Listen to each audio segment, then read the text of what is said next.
നിസാം സയ്യിദ് മധ്യ കേരളത്തിൽ എന്ത് മാറ്റമാണ് P C George B J പിയിൽ എത്തുന്നത് കൊണ്ടുണ്ടാവുക? കഴിഞ്ഞ ലോക്സഭാ തെരഞ്ഞെടുപ്പ് താങ്കൾക്ക് ഓർമ്മയുണ്ടാവും.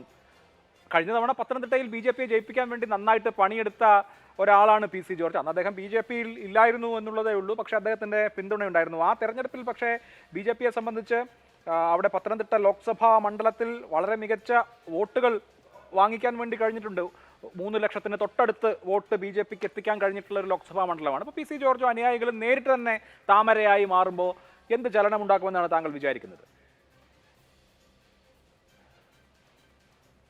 Abhilash, 2019 P C George B J പിക്ക് പിന്തുണ പ്രഖ്യാപിക്കുമെന്ന് തനിക്ക് 67,000 വോട്ട് പൂഞ്ഞാർ നിയോജകമണ്ഡലത്തിൽ ജയിച്ചപ്പോൾ ലഭിച്ചു. ആ 67,000 വോട്ടും കൂടെ ബി ജെ പിയുടെ വോട്ടും ചേർന്നാൽ വളരെ അധികം ഭൂരിപക്ഷം ബി ജെ പിക്ക് പത്തനംതിട്ടയിൽ നേടാൻ കഴിയും എന്ന വാഗ്ദാനമാണ്. വലിയ ഇടപാടുകൾ അതിൻ്റെ പിന്നിലുണ്ടായിരുന്നു എന്നൊക്കെയാണ് നമ്മൾ കേട്ടിട്ടുള്ളത്. എന്താണെങ്കിലും ഫലം വന്നപ്പോൾ കെ സുരേന്ദ്രന് 3 ലക്ഷത്തിൽ അടുത്ത വോട്ട് പത്തനംതിട്ടയിൽ ലഭിച്ചെങ്കിലും അദ്ദേഹത്തിന് ഏറ്റവും കുറച്ച് വോട്ടുകൾ ലഭിച്ച മണ്ഡലം പൂഞ്ഞാറായിരുന്നു. 30,000 വോട്ടുകൾ മാത്രമാണ് പൂഞ്ഞാറിൽ അദ്ദേഹത്തിന് ലഭിച്ചത്. പി സി ജോർജിന് ട്രാൻസ്ഫർ ചെയ്യാൻ പറ്റുന്ന വളരെ ചുരുക്കം വോട്ടുകൾ മാത്രമേ പൂഞ്ഞാർ നിയോജകമണ്ഡലത്തിലുള്ളൂ എന്നാണ് കഴിഞ്ഞ ലോക്സഭാ തെരഞ്ഞെടുപ്പിൽ വ്യക്തമാക്കിയത്. അതുകൊണ്ട് ഇനി പി സി ജോർജ് തന്നെ സ്ഥാനാർത്ഥിയായി വന്നാൽ എന്തെങ്കിലും മാറ്റം ഉണ്ടാകുമോ എന്നാണ് നമ്മൾക്ക് കാണേണ്ടത്. പക്ഷേ അതിനു മുമ്പ് നമ്മൾ പരിശോധിക്കേണ്ട ഒരു കാര്യം, പി സി ജോർജ് ഏതെങ്കിലും ഒരു പാർട്ടിയിലോ മുന്നണിയിലോ അംഗമായാൽ അത് ആ പാർട്ടിക്കും മുന്നണിക്കും ഒരു മുതൽക്കൂട്ടാണോ ഒരു ബാധ്യതയാണോ എന്നുള്ളതാണ്. നമുക്കറിയാം, 1980 അദ്ദേഹം ആദ്യമായി MLA ആകുന്നത്. കേരള കോൺഗ്രസ് ജോസഫ് ഗ്രൂപ്പിൻ്റെ പ്രതിനിധിയായാണ് അദ്ദേഹം MLA ആകുന്നത്. അദ്ദേഹം പക്ഷേ കേരളത്തിൽ ശ്രദ്ധിക്കപ്പെട്ടത് വളരെ താമസിയാതെ തന്നെ കേരള നിയമസഭയിൽ ഒരു ചർച്ച നടന്നു. അദ്ദേഹം ഒരു കേസിൽ പ്രതി ചേർക്കപ്പെട്ടു. ആ കേസിൻ്റെ വിശദാംശങ്ങളെക്കുറിച്ച് ഞാൻ പറയുന്നില്ല, പറയാൻ കൊള്ളത്തില്ല. പക്ഷേ ആ വിഷയം നിയമസഭയിൽ ഉന്നയിച്ചപ്പോൾ അദ്ദേഹം അന്ന് നൽകിയ ഒരു മറുപടിയുണ്ട്. കേരള നിയമസഭയുടെ അതേവരെയുള്ള ചരിത്രത്തിലെ ഏറ്റവും മലീമസമായ ഒരു മറുപടിയായിരുന്നു അത്. അന്നത്തെ വനിതാ അംഗങ്ങളായ KR ഗൗരിയമ്മയും KR സരസ്വതിയമ്മയൊക്കെ ചെവി പൊത്തിക്കൊണ്ട് നിയമസഭയിൽ നിന്ന് പുറത്തേക്ക് ഓടിയതാണ് ആ ചർച്ചയെക്കുറിച്ച് നമ്മൾ കേട്ടിട്ടുള്ളത്. അങ്ങനെ കേരള നിയമസഭയെ മലീമസമാക്കിക്കൊണ്ടാണ് പി സി ജോർജ് കേരള രാഷ്ട്രീയത്തിലേക്ക് തൻ്റെ മുദ്ര പതിപ്പിക്കുന്നത്. 1986 അദ്ദേഹം UDFൻ്റെ തന്നെ MLA ആയിരിക്കുമ്പോൾ അന്ന് ശ്രീ K കരുണാകരനാണ് കേരള മുഖ്യമന്ത്രി. രാജീവ് ഗാന്ധിയാണ് ഇന്ത്യയുടെ പ്രധാനമന്ത്രി. കേരള കോൺഗ്രസ് UDFലാണെങ്കിലും ഇടയ്ക്കിടയ്ക്കൊക്കെ കേന്ദ്രവിരുദ്ധ സമരം നടത്തും. അന്ന് ഒരു കേന്ദ്രവിരുദ്ധ സമരം കോട്ടയത്ത് ഉദ്ഘാടനം ചെയ്തത് ശ്രീ പി സി ജോർജാണ്. നാളികേരം ഉടച്ചാണ് ഉദ്ഘാടനം. പി സി ജോർജ് പ്രസംഗിക്കുന്നത്, കള്ളക്കരുണാകരൻ്റെ തലയ്ക്ക് ഈ നാളികേരം ഉടച്ച് ഞാൻ ഈ സമരം ഉദ്ഘാടനം ചെയ്യുന്നതാണ്. പി സി ജോർജ് അത് പെട്ടെന്ന് പറഞ്ഞെങ്കിലും കോൺഗ്രസ്സുകാരും മറന്നില്ല. 87 തെരഞ്ഞെടുപ്പിൽ കോൺഗ്രസ്സുകാർ ഗ്രൂപ്പ് വ്യത്യാസമില്ലാതെ പി സി ജോർജിനെതിരെ വോട്ട് ചെയ്തു. അദ്ദേഹം പരാജയപ്പെട്ടു. 96 വരെ ഒന്നും സംഭവിച്ചില്ല, ഒരനക്കവുമില്ലായിരുന്നു. അദ്ദേഹം രാഷ്ട്രീയ വനവാസത്തിലായിരുന്നു. 96 ആയപ്പോഴേക്കും അദ്ദേഹം വീണ്ടും LDFൽ അംഗമായി. LDFൽ നിന്നും അദ്ദേഹം പൂഞ്ഞാറിൽ നിയമസഭാ തെരഞ്ഞെടുപ്പിൽ ജയിച്ചു. 2001 ജയിച്ചു. 2001 കേരള കോൺഗ്രസ് ജോസഫ് ഗ്രൂപ്പിന് 2 MLAമാർ മാത്രമേ ഉള്ളൂ നിയമസഭയിൽ. ഒന്ന് ഡോക്ടർ KC ജോസഫും ഒന്ന് പി സി ജോർജും. സ്വാഭാവികമായും KC ജോസഫായിരുന്നു നേതാവ്. അങ്ങനെ KC ജോസഫിനെ നേതാവായി അംഗീകരിക്കാൻ കഴിയുന്ന ആളായിരുന്നില്ല P C George. P C George താമസിയാതെ തന്നെ പെട്ടെന്ന് തന്നെ വളരെ തന്നെ പാർട്ടി പുലർത്തി കേരള കോൺഗ്രസ് സെക്കുലർ എന്നൊരു പാർട്ടി ഉണ്ടാക്കി. മാർക്സിസ്റ്റ് പാർട്ടി വളരെ ഔദാര്യപൂർവ്വം കേരള കോൺഗ്രസ് സെക്കുലറിനെ LDFൽ ഘടകകക്ഷിയാക്കി. LDFൽ ഘടകകക്ഷിയായതോടുകൂടി അദ്ദേഹം വീണ്ടും വളരെ സജീവമായി. അന്ന് CPMൽ രൂക്ഷമായിരുന്ന VS അച്യുതാനന്ദൻ പിണറായി ഗ്രൂപ്പ് പോരിൽ ഒരു ഭാഗത്തിന് വേണ്ടി വളരെ സജീവമായി ഇടപെടാൻ തുടങ്ങി. മുന്നണിയിലെ ഏറ്റവും വലിയ കക്ഷിയുടെ ഗ്രൂപ്പ് പോര് മറ്റ് ഘടകകക്ഷികളാരും സാധാരണഗതിയിൽ ഇടപെടാറില്ല. മാത്രമല്ല, മറ്റ് കക്ഷികളുടെ ആഭ്യന്തര പ്രശ്നങ്ങളിൽ ഇടപെടാതിരിക്കുക എന്നുള്ളത് ഒരു രാഷ്ട്രീയ മര്യാദയാണ്. അതൊന്നും മാനിക്കാതെ അദ്ദേഹം CPMൻ്റെ ഉൾപോരിൽ വളരെ സജീവമായി ഒരു പക്ഷത്തിന് വേണ്ടി ഇടപെടുകയും അതിൻ്റെ മുന്നണി പോരാളിയായി അറിയപ്പെടുകയും ചെയ്തു. പിണറായി വിജയൻ ഒരു ദയയും കാണിച്ചില്ല. കറിവേപ്പില പോലെ എടുത്ത് മുന്നണിക്ക് വെളിയിൽ കളഞ്ഞു. പി സി ജോർജ് രാഷ്ട്രീയ അനാഥനായി. പി സി ജോർജ് ചെന്നെത്തിയത് ശ്രീ KM മാണിയുടെ കാൽക്കീഴിലാണ്. 1977 മുതൽ KM മാണിയുടെ ഏറ്റവും വലിയ വിമർശകനായിരുന്നു പി സി ജോർജ്. നമ്മളെല്ലാം കേരളം മൊത്തം മാണിസാറെന്ന് വിളിക്കുമ്പോഴും KM മാണിയെ ഒരിക്കലും പി സി ജോർജ് മാണിസാറെന്ന് പറയാനില്ല. നിയമസഭയ്ക്കുള്ളിൽ പാലാ മെമ്പർ എന്ന് മാത്രമേ വിളിക്കുകയുള്ളായിരുന്നു. നിയമസഭയ്ക്ക് പുറത്ത് പറയാൻ കൊള്ളാത്ത ഭാഷകൾ കൊണ്ട് മാത്രമേ കെ എം മാണി അഭിസംബോധന ചെയ്യുകയുള്ളായിരുന്നു.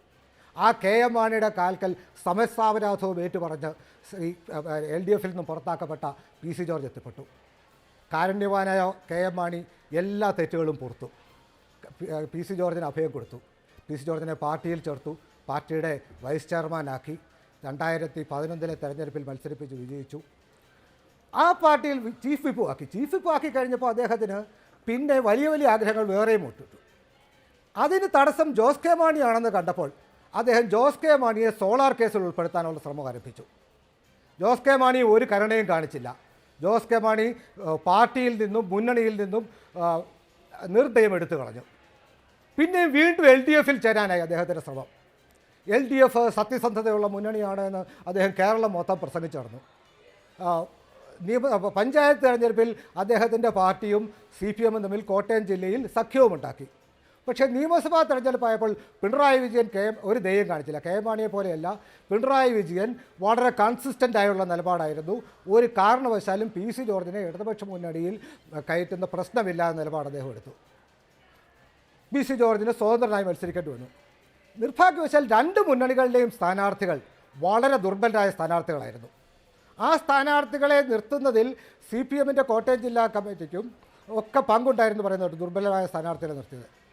പി സി ജോർജ് വിജയിച്ചു. പി സി ജോർജിൻ്റെ ഏറ്റവും വലിയ ശക്തി എന്ന് പറയുന്നത് എന്നും പൂഞ്ഞാർ മണ്ഡലത്തിലെ മുസ്ലിം വോട്ടുകളായിരുന്നു. പൂഞ്ഞാർ മണ്ഡലത്തിൽ ഉൾപ്പെട്ടതാണ് ഈരാറ്റുപേട്ട പഞ്ചായത്ത്. ഏതാണ്ട് 98% മുസ്ലിങ്ങളുള്ള ഒരു പഞ്ചായത്താണ് ഈരാറ്റുപേട്ട പഞ്ചായത്ത്. ആ കേരളത്തിലെ ഏറ്റവും ശതമാനക്കണക്കിൽ ഏറ്റവും കൂടുതൽ മുസ്ലിങ്ങളുള്ള പഞ്ചായത്തായിരിക്കും ഈരാറ്റുപേട്ട. അതായിരുന്നു എന്നും പി സി ജോർജിൻ്റെ ശക്തി. ആ ഈരാറ്റുപേട്ടയിലെ മുസ്ലിങ്ങൾ അവരങ്ങോട്ടും ഇങ്ങോട്ടും യാതൊരു ന്യായവും നീതിയും നോക്കാതെ എന്നും പി സി ജോർജിനെ പിന്തുണച്ചവരാണ്. അവരുടെ ശക്തമായ പിന്തുണയും മാത്രമല്ല, ഏതാണ്ട് 45,000 മുസ്ലിം വോട്ടുണ്ട് പൂഞ്ഞാർ മണ്ഡലത്തിൽ. കാഞ്ഞിരപ്പള്ളി, മുണ്ടക്കയം ഭാഗങ്ങളിലൊക്കെ മുസ്ലിം വോട്ടുകളുണ്ട്. ആ മുസ്ലിം വോട്ടുകളുടെയൊക്കെ ബലത്തിൽ 67,000 വോട്ട് എടുത്ത് പി സി ജോർജ് വിജയിച്ചു. പിന്നീടും എങ്ങനെയെങ്കിലും UDF കയറുക എന്നുള്ളതായിരുന്നു പി സി ജോർജിൻ്റെ ഒരു ശ്രമം. 2019 ലോക്സഭാ തെരഞ്ഞെടുപ്പായപ്പോൾ ആ തെരഞ്ഞെടുപ്പിൽ വിലപേശി എങ്ങനെയെങ്കിലും UDF കയറാൻ പറ്റുമോ എന്ന് അദ്ദേഹം നോക്കി. പക്ഷേ ആൻ്റണിയും ഉമ്മൻചാണ്ടിയും കടുത്ത വിയോജിപ്പ് രേഖപ്പെടുത്തിയതുകൊണ്ട് അദ്ദേഹത്തിന് UDF കയറാൻ പറ്റിയില്ല. അദ്ദേഹം BJP വിലപേശി വലിയ വില കൊടുക്കേണ്ടി വന്നു എന്നാണ് കേട്ടിട്ടുള്ളത്. അദ്ദേഹം LDFന് പിന്തുണ കൊടുത്തു. പക്ഷേ NDAക്ക് പിന്തുണ കൊടുത്തു. എന്നിട്ടും NDAക്ക് തന്നെ മനസ്സിലായി അദ്ദേഹത്തിന് ട്രാൻസ്ഫർ ചെയ്യാവുന്ന ഒരു വോട്ടുമില്ല. 67,000 വോട്ട് അദ്ദേഹത്തിന് ലഭിച്ചപ്പോൾ 30,000 വോട്ട് മാത്രമാണ് കെ സുരേന്ദ്രൻ ലഭിച്ചത്. കെ സുരേന്ദ്രന് പത്തനംതിട്ട മണ്ഡലത്തിലെ ഏറ്റവും കുറച്ച് വോട്ട് ലഭിച്ചത് പൂഞ്ഞാറിലാണെന്ന് മനസ്സിലാക്കിയിട്ടും ഇപ്പോഴും വീണ്ടും NDAയിലേക്ക് അദ്ദേഹത്തെ സ്വാഗതം ചെയ്തിരിക്കുകയാണ്. NDAയിലേക്ക് അദ്ദേഹത്തെ സ്വാഗതം ചെയ്തിരിക്കുന്നതിന് വേറൊരു കാരണം കൂടി ഉണ്ടെന്നാണ് ഞാൻ അറിയുന്നത്. ശ്രീ കുമ്മനം രാജശേഖരൻ പത്തനംതിട്ടയിൽ മത്സരിക്കാനായി കഴിഞ്ഞ ഒരു വർഷമായി പത്തനംതിട്ട കേന്ദ്രീകൃതമായി പ്രവർത്തിക്കുകയാണ്. നിലയ്ക്കൽ സമരകാലം തൊട്ട് അതുപോലെ തന്നെ ആറന്മുള വിമാനത്താവളത്തിനെതിരെയുള്ള സമരകാലമൊക്കെ പത്തനംതിട്ട ജില്ലയിൽ സജീവമായി പ്രവർത്തിച്ച് പരിചയമുള്ളയാളാണ്. അദ്ദേഹം ബന്ധങ്ങളുള്ളയാളാണ് കുമ്മനം രാജശേഖരൻ. അപ്പോൾ കുമ്മനം രാജശേഖരൻ അവിടെ മത്സരിക്കാതിരിക്കുക എന്നുള്ളത് BJPയുടെ ഒരു വിഭാഗത്തിൻ്റെ ആവശ്യമാണ്. അത് ശ്രീ കെ സുരേന്ദ്രൻ്റെയും മുരളീധരൻ്റെയും നേതൃത്വത്തിലുള്ള ഒരു വിഭാഗത്തിൻ്റെ ആവശ്യമാണ്. അപ്പോൾ എങ്ങനെയെങ്കിലും ശ്രീ കുമ്മനം രാജശേഖരനെ അവിടെ മത്സരിപ്പിക്കാതിരിക്കാൻ വേണ്ടി ശ്രീ പി സി ജോർജിനെ BJPയിലേക്ക് വിളിച്ചുകൊണ്ട് വരികയായിരുന്നു എന്നാണ് എനിക്ക് മനസ്സിലാക്കാൻ കഴിഞ്ഞത്. പക്ഷേ എന്നാലും RSSൻ്റെ പിന്തുണ ഇപ്പോഴും കുമ്മനം രാജശേഖരൻ്റെ തന്നെയാണ്. കുമ്മനം രാജശേഖരൻ വീണ്ടും സ്ഥാനാർത്ഥിയായാൽ അപ്പോഴറിയും BJP പി സി ജോർജിൻ്റെ തനി സ്വഭാവം. പി സി ജോർജ് കേരള രാഷ്ട്രീയത്തിലെ ജൂനിയർ മാൻഡ്രേക്കാണ്. അദ്ദേഹത്തെ സ്വീകരിച്ചാലും അവരെ നശിപ്പിച്ച് അവരുടെ അവസാനം കണ്ടു മാത്രമേ അദ്ദേഹം ആ പാർട്ടി വിടുകയുള്ളൂ. പണ്ട് നമ്മൾ ഒനീഡയുടെ പരസ്യം കേട്ടിട്ടുണ്ട്, ഓണേഴ്സ് എൻവി പ്രൈഡ് നെയ്ബേഴ്സ് എൻവി എന്ന് പറഞ്ഞതുപോലെ ഇത് ഓണേഴ്സ് എൻവി നെയ്ബേഴ്സ് പ്രൈഡാണ്. അതായത് ഉടമസ്ഥൻ്റെ ശാപവും എതിരാളിയുടെ സ്വത്തുമാണ് പി സി ജോർജ്. അദ്ദേഹം NDAയിൽ പോയെന്നുള്ളത് കാത്തിരുന്ന് കാണണം. ഇനിയൊക്കെ എന്തൊക്കെ സംഭവിക്കും എന്നുള്ള കാര്യം നമുക്ക് കാത്തിരുന്ന് കാണാം.